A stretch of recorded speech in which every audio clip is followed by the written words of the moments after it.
सास का दहेज। स्नेहा के बेटे की शादी शिल्पी से होती है। शिल्पी दहेज में हर सामान लेकर आती है जो पहले से ही स्नेहा के घर होता है। ये सामान स्नेहा के पापा ने उसे दिया था।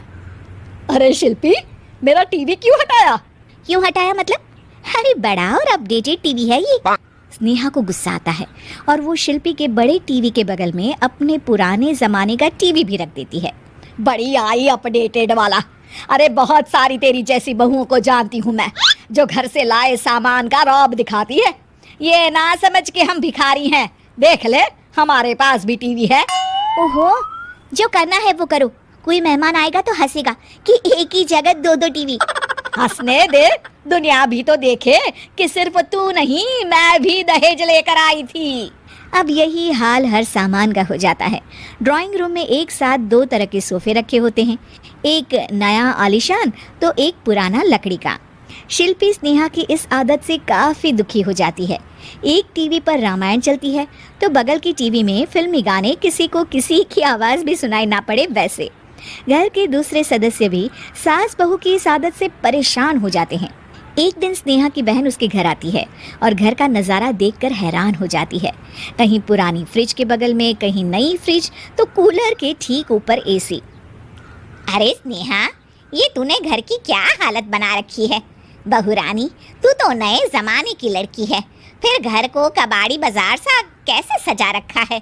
नया फैशन है क्या? देखिए ना मौसी, माँ जी अपना पुराना सामान निकालना ही नहीं चाहती। वो सोचती है कि उनका ही सामान घर में रहेगा। अरे बहन, तू इस मामले में ना बोल तो ही अच्छा है।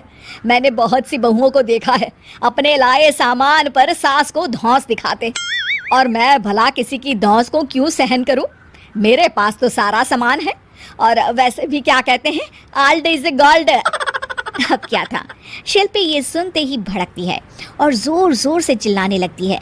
वाह माँ जी वाह, जरा अपना सोफा तो देखिए, ऐसा लग रहा है खुदाई से निकला है लकड़ी का। और मेरा सोफा देखिए कैसे लेदर की चमक और गुदगुदा सा है। अरे आपका तो पुराना धुराना सा है।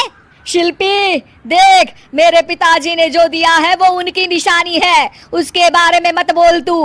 तू तेरा सामान ले जाकर अपने कमरे में रख ले। क्यों? मैं अपना सामान क्यों कमरे में रखूं? और जो मेरे ससुराल आए वो यही कहे, ओ कितना ओल्ड फैशन घर है। दोनों की बहसा बहसी में मौसी सर पकड़ लेती है। तुम दोनों जब देखो तब लड़ती रहती हो। मैं तो चली किचन में बादाम का शरबत बनाने। सुन, बादाम का सिलबट्टा जो मेरी माँ ने दिया था उसमें पीस लेना। तो शिल्पी बोल पड़ती है, मौसी कसम है आपको, आप मेरे पापा की दी मिक्सी में ही बादाम पीसिएगा। खैर, मौसी तो जाती है किचन में, लेकिन ड्राइंग रूम में सास बहू की बहसा बहसी जारी रहती है। तभी शिल्पी को गुस्सा आ जाता है और वो अपने पापा के दिए सोफे पर जाकर जोर से बैठती है, लेकिन तभी सोफा जोर से आवाज कर टूट जाता है। हे भगवान, ये क्या हुआ? ये सोफा कैसे टूट गया? बेटा, अब समझ में आया ओल्ड इज गोल्ड क्यों कहा जाता है। टूट गया ना तेरा सोफा। तभी किचन से जोर से आवाज आती है और मौसी काली पीली होकर किचन से बाहर निकलती हैं। शिल्पी, तुम्हारी कसम के चक्कर में मैंने बादाम के लिए मिक्सी का उपयोग किया था, लेकिन जैसे ही प्लग ऑन किया, अरे मेरा ये हाल हो गया। और भरोसा करो आजकल की चीजों पर। मैंने तो कहा था तुझसे, माँ की सिलबट्टे पर बादाम को पीसती तो तेरा ये हाल ना होता और स्वाद का स्वाद बरकरार रहता। अरे जब सब चीजें घर में थी तो क्या जरूरत थी तेरे पापा को सामान देने की? वैसे भी बहू, आजकल दहेज वही मांगता है जिनकी खुद की काबिलियत नहीं होती। आप ठीक कह रही हैं माँ जी।